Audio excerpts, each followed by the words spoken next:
Hello નમસ્કાર વિદ્યાર્થી મિત્રો, દરેકનું હાર્દિક સ્વાગત છે મિત્રો. ધોરણ 9 વિષય ગુજરાતી પાઠ નંબર 3 પછી સાંભળ્યો જે બોલ્યા. મિત્રો સૌથી સંપૂર્ણ સોલ્યુશન કરવાના છીએ જે તમને પરીક્ષામાં પણ ખૂબ જ ઉપયોગી રહેશે અને આ જે સૌથી તમે તમારી ગુજરાતી નોટબુકની અંદર લખી લેશો. તો ચાલો શરૂ કરીએ. તો મિત્રો સૌથી અંદર પ્રશ્ન નંબર 1, પ્રશ્નની નીચે આપેલા વિકલ્પોમાંથી આપણે સાચો વિકલ્પ પસંદ કરી ખરાની નિશાની કરવાની રહેશે. જેમાં પહેલો વિકલ્પ છે ગોરાણીએ શ્રી કૃષ્ણ સુદામાને કયું કામ સોંપ્યું. તો મિત્રો ઓપ્શન બી લાકડા એટલે કે બળતણ લાવવાનું. ત્યારબાદ બીજા નંબરે જોઈએ પછી સાંભળ્યો જે બોલ્યા આખું કાવ્ય કોના સંવાદ રૂપે આગળ વધે છે.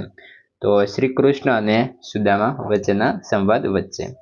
ત્યારબાદ ત્રીજા નંબરે જોઈએ શ્રી કૃષ્ણની નમ્રતા કયા વાક્યમાં દેખાય છે.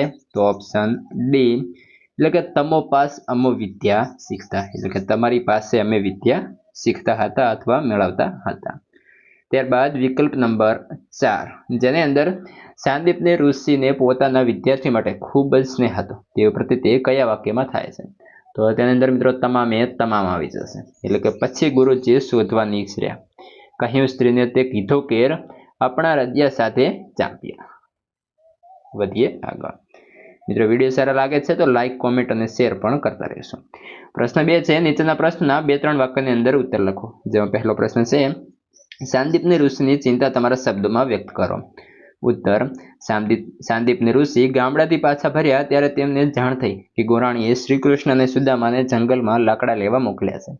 તે સમયે મુશળધાર વરસાદ વરસતો હતો.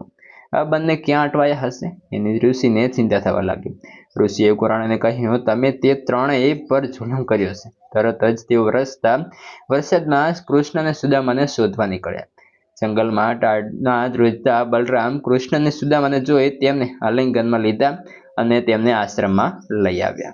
પ્રશ્ન 2 શ્રી કૃષ્ણ અને બલરામજી વચ્ચે કઈ સ્પર્ધા થઈ હતી. શ્રી કૃષ્ણ અને બલરામજી વચ્ચે કોણ પહેલા વૃક્ષનો થડ ફાડે, કોણ પહેલા એમાંથી લાકડા કાપે અને કોણ પહેલા એના ભારા તૈયાર કરે એવી સ્પર્ધા થઈ હતી. જોઈએ મિત્રો આગળ પ્રશ્ન 3 જેની અંદર નીચેના પ્રશ્નોની અંદર આપણે 7-8 વાક્યની અંદર ઉત્તર લખવાના રહેશે. જેમાં પહેલો પ્રશ્ન છે શ્રી કૃષ્ણ સુદામાનું વિદ્યાર્થી જીવન તમારા શબ્દોમાં વર્ણવો.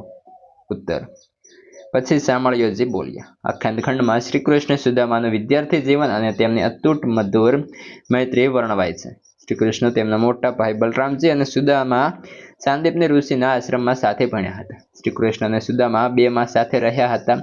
બંને વચ્ચે નાનપણથી જ પ્રેમ હતો. તેઓ સાથે ભિક્ષા માંગવા જતા, સાથે જમતા અને કાચની બનાવેલી એક જ પથારીમાં સાથે સૂતા. તેઓ એકબીજાને પોતાના સુખ દુઃખની વાતો પણ કરતા.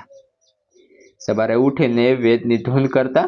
ગોરાણીએ જંગલમાંથી લાકડા લાવવાનું કહ્યું ત્યારે પણ તેઓ બંને બલરામજી સાથે જંગલમાં ગયા. તેમણે વૃક્ષના થડ ફાડીને કાપેલા લાકડાને દોરડાથી બાંધી 3 ભારા તૈયાર કર્યા. અચાનક મુશળધાર વરસાદ વરસવા લાગ્યો ત્યારે પણ તેમણે એકબીજાનો સાથ છોડ્યો ન હતો. શ્રી કૃષ્ણએ સુદામા પાસે એ વાતનો એકરાર કર્યો કે સુદામાએ જ એમને વિદ્યા શીખવી હતી. તો સુદામાએ વિનમ્ર ભાવે એને કૃષ્ણની મહાનતા ગણે. આમ શ્રી કૃષ્ણ અને સુદામાનું વિદ્યાર્થી જીવન સહૃદયતા અને ગાઢ મૈત્રીના સંબંધોથી ભરેલો છે. પ્રશ્ન 4 નીચેની કાવ્ય પંક્તિ સમજાવો. તમો પાસ અમો વિદ્યા શીખતા, તને સાંભળે રે હોને મોટો કીધો મહારાજ મને કેમ વિસરે. તો સમજીએ. તો કે પ્રથમ પંક્તિમાં શ્રી કૃષ્ણ સુદામા પાસે વિદ્યા શીખતા હતા એ વાતનો એકરાર કરે છે.